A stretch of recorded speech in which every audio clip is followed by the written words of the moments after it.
Hello students and dear friends, welcome to lecture room of pharmaceutical chemistry 2. In today's lecture, we'll cover the individual drugs under the tranquilizers. So I'm requesting you to go through the previous lecture of tranquilizer. जो पहले के lecture दिया गया था ट्रांकुलाइजर में, तो वहां पे ट्रांकुलाइजर के बारे में इंट्रोडक्शन और वो ड्रग होता क्या है, कहाँ पे काम करते हैं, इसके साथ साथ वो ट्रांकुलाइजर के कुछ क्लासिफिकेशन भी दिया गया था। तो उसी क्लासिफिकेशन के बेस पे एक ड्रग हमने पिछले क्लास में भी देखा था ट्रांकुलाइजर में, जहां पे क्लोरप्रोमाजिन था। तो और ही इसी क्लास में और जो भी ड्रग्स है वो हम देखने वाले हैं अलग अलग क्लास के। तो उसके क्लास के कुछ मैकेनिज्म एक्शन के बारे में जानेंगे। इसके साथ साथ इस क्लास के जो भी ड्रग्स है वो उसके ब्रांड नेम और डोसेज फॉर्म, इसके साथ साथ उसके यूजेस, कहाँ हम इसे यूज कर सकते हैं, इसके साथ साथ उसके फिजिकल और केमिकल प्रॉपर्टीज भी हम कुछ देखने वाले हैं। इसके साथ साथ इसके स्टोरेज कंडीशन और अगर कुछ स्टेबिलिटी प्रॉब्लम है तो वो भी हम देखेंगे। तो चलिए शुरू करते हैं। तो ट्रैंक्विलाइजर ड्रग्स में सबसे पहला जो ड्रग आता है दैट इज हेलोपेरिडोल। ओके, तो haloperidol comes under the classes of butyrophenone. तो ये हेलोपेरिडोल ड्रग के अगर मैकेनिज्म की बात किया जाए तो ये जनरली डोपामिन रिसेप्टर के ऊपर काम करता है। तो डोपामिन एक बहुत ही इंपॉर्टेंट न्यूरोट्रांसमीटर है हमारे ब्रेन के लिए। तो ये डोपामिन एज एक्साइटेटरी न्यूरोट्रांसमीटर, मतलब ब्रेन में एक्साइटेशन करता है। तो इसी के वजह से अगर कभी एंजाइटी होता है या कुछ सिजोफ्रेनिया लाइक डिजीज होता है या हेलुसिनेशन होता है तो उस टाइम पे डोपामिन के लेवल बढ़ जाता है। तो उसी डोपामिन के लेवल को कम करने के लिए जनरली हेलोपेरिडोल दिया जाता है, जो generally post synaptic dopamine receptor में काम करता है और उसे ब्लॉक करता है। तो एज ए रिजल्ट क्या होता है कि ब्रेन में डोपामिन के लेवल कम हो जाता है। तो जो भी प्रोग्रेस था एक्साइटेटरी वो इनहिबिटरी कंडीशन में आता है, तो जनरली एक कामनेस प्रोड्यूस होता है।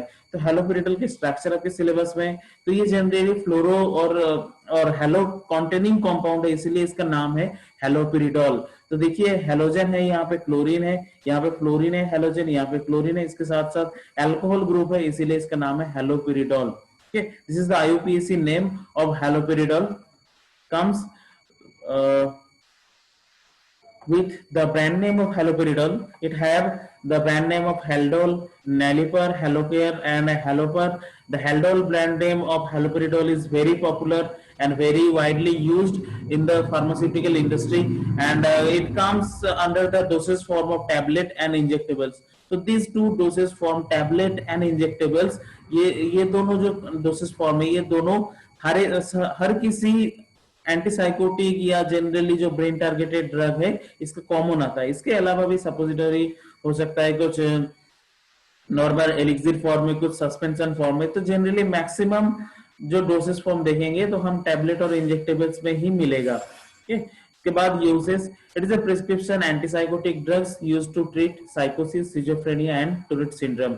तो सबसे पहले ये जो लिखा गया prescription antipsychotic drug, prescription antipsychotic मतलब ये शेड्यूल एच के अंदर आता है। आप जैसे जूरिस्प्रूडेंस भी पढ़ रहे हैं, ठीक है, तो ये शेड्यूल एच ड्रग्स के अंदर आता है हेलोपेरिडोल। इसके साथ साथ ये नॉर्मल साइकोसिस या माइनर साइकोसिस या सिजोफ्रेनिया और टूरेट सिंड्रोम, जहां पे generally level of neurotransmitter specifically dopamine के लेवल बहुत ज्यादा बढ़ जाता है। टूरेट सिंड्रोम के बेसिस पे एक फिल्म भी निकला हुआ था, आपने देखा होगा। ठीक है, तो जनरली जहां पे स्पीच में प्रॉब्लम होता है किसी का, वो टूरेट सिंड्रोम होता है।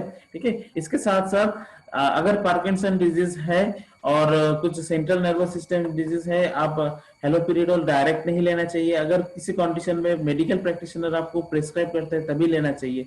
ये सारे के सारे शेड्यूल एच ड्रग है, मतलब आपको रजिस्टर्ड मेडिकल प्रैक्टिशनर या डॉक्टर के प्रिस्क्रिप्शन या सुपरविजन के अंदर ही लेना पड़ेगा आपको।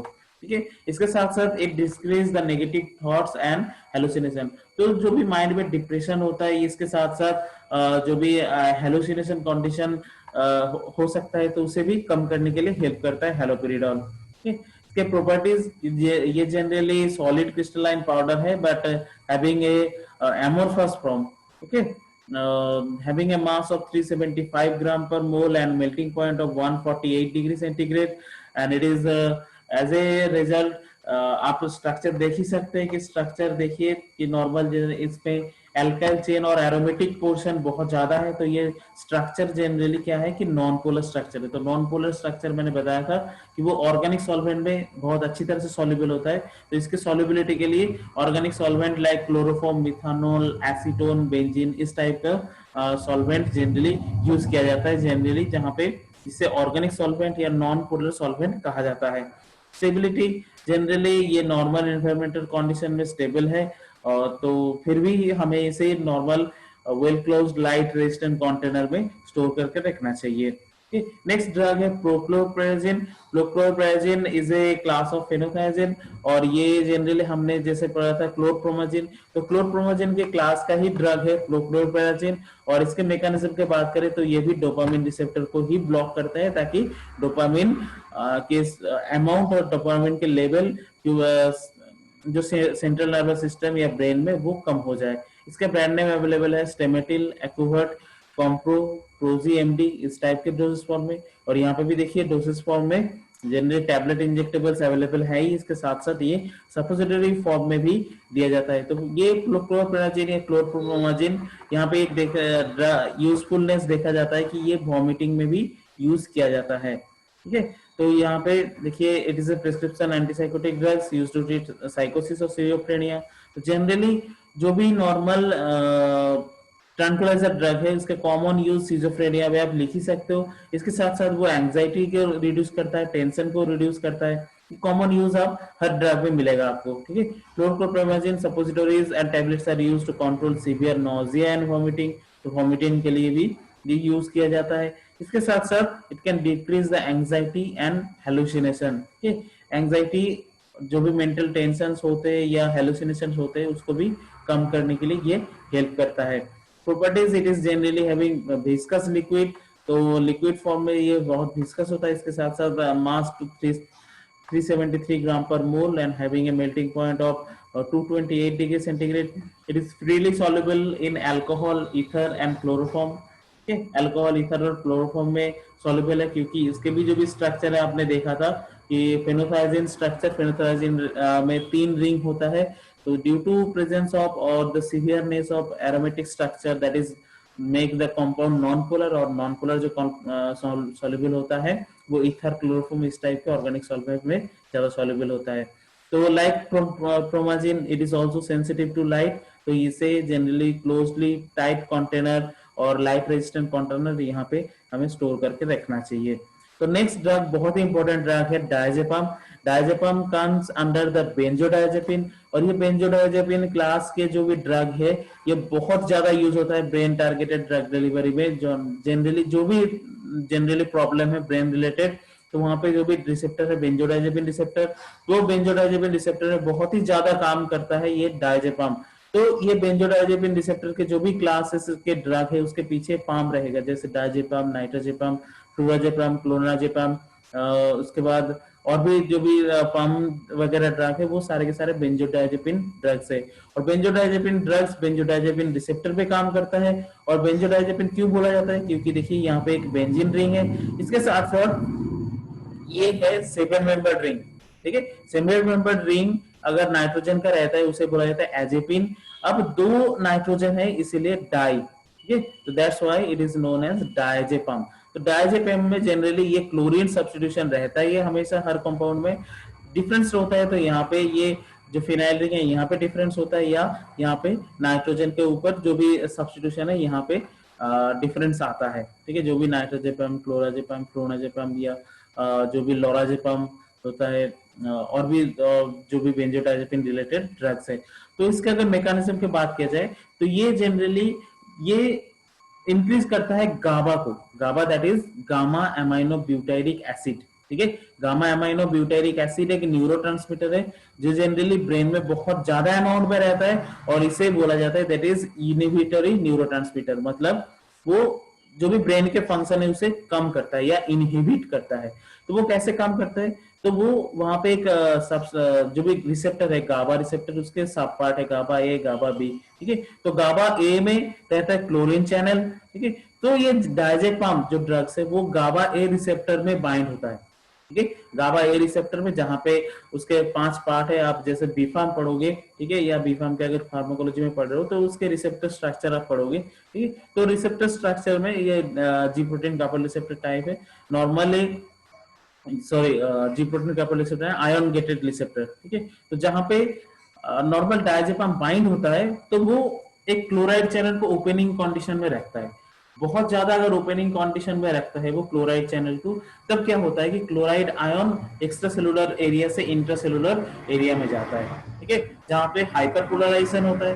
और हाइपरपोलराइजेशन के बेस पे डायजेपम क्या काम करता है कि ये क्लोराइड चैनल को ओपनिंग रखता है और ज्यादा से ज्यादा इनफ्लक्स होता है। तो क्लोराइड जैसे ही आता है सेल के अंदर तो जनरली वो न्यूरल सेल के इनहिबिटरी रिस्पॉन्स देखा जाता है। तो इसी तरह से वो जनरली एक्साइटेशन अगर ब्रेन पे होता है वो इनहिबिटरी एक कामनेस फेज पे लाता है ब्रेन को, ठीक है। अगर आईयूपीएसी का नाम बताया जाए that is 7 chloro 1 methyl 5 phenyl 3H benzodiazepine 2 own, ठीक है। तो अगर नोमेनक्लेचर किया जाए 1 2 3 4 5 6 7 8 9, ये तो 7 जगह पे 7 फ्लोरो, इसके साथ साथ 1 नाइट्रोजन पेन मिथाइल, 5 पे देखिए 5 नंबर पे फिनाइल है, इसके साथ साथ 3H, क्योंकि यहाँ पे एक हाइड्रोजन होना ज्यादा है जो एरोमेटिक में नहीं होना चाहिए, इसीलिए 3H। और इसके साथ साथ 1 4, ठीक है, 1 और 4 बेंजोडाइजेपिन, मतलब ये नाइट्रोजन का पोजीशन बताता है, 1 और 4 पोजीशन पे है। और इसके साथ साथ 2 ओन, मतलब सेकेंड नंबर पे कीटोन ग्रुप है। This is the IUPAC name of diazepam. तो इसके ब्रांड नेम वैलियम के ब्रांड नेम से बहुत ज्यादा पॉपुलर है डायजेपम। इसके अलावा भी वैलियम के अलावा भी सिल्प्रेक्स, डैज 5, डैज 10, तो ये जनरली 5 और 10 इसके डोसेज को डिनोट करते हैं, जैसे 5 mg और 10 mg। तो इस कुछ डोसेज ब्रांड नेम में अवेलेबल है। डोसेज फॉर्म में मैंने बताया था टैबलेट और इंजेक्टेबल्स बहुत ज्यादा पॉपुलर है जनरली जो ट्रैंकुलाइजर ड्रग्स है। तो यहाँ पे भी टैबलेट और इंजेक्टेबल्स देखने के लिए मिलता है। तो uses, it is used for treating anxiety, it is for treating seizure, it can be used for treating the schizophrenia, as well as it is also used for muscle spasm, okay. तो generally ये relaxed करते हैं तो muscles को, ठीक है। तो इसलिए जनरली जो मसल स्पैज्म हो जाता है जहाँ पे बहुत ज्यादा कॉन्ट्रैक्शन देखने को मिलता है तो वहां पे थोड़ा ये रिलैक्स कर देता है मसल को भी, जो ब्रेन से कंट्रोल होता है। इसके साथ साथ यहाँ पे एक यूज और है, ये जनरली अल्कोहल विथड्रॉल सिंड्रोम पे भी काम करता है। जनरली बहुत ज्यादा एडिक्टेड जो पीपल्स है वहां पे ये नॉर्मल ट्रांकुलाइजर या सीडेटिव हिप्नोटिक ऐसे कुछ ड्रग्स दिया जाता है जहाँ पे उसे वो पेशेंट को अल्कोहल विथड्रॉल में बहुत ज्यादा हेल्प मिलता है।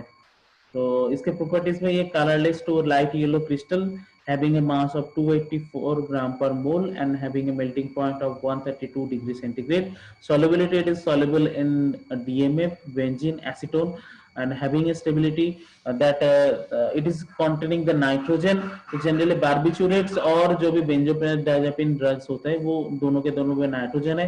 तो इसके कॉमन स्टेबिलिटी फैक्टर आप देखेंगे कि यहाँ पे आप अगर हीटिंग करेंगे तो जनरली यहाँ पे नॉर्मल नाइट्रोजन ऑक्साइड का फ्यूम्स निकल सकता है, that is toxic to our respiratory system. इसके अलावा भी यहाँ पे क्लोराइड है तो ये कहीं ना कहीं हाइड्रोजन क्लोराइड गैस भी बनाता है in a instability form.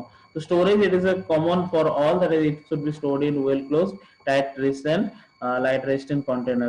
So thank you friends, thank you for sparing your time for today's lecture. Hope आपको ये आज का लेक्चर अच्छा लगा होगा।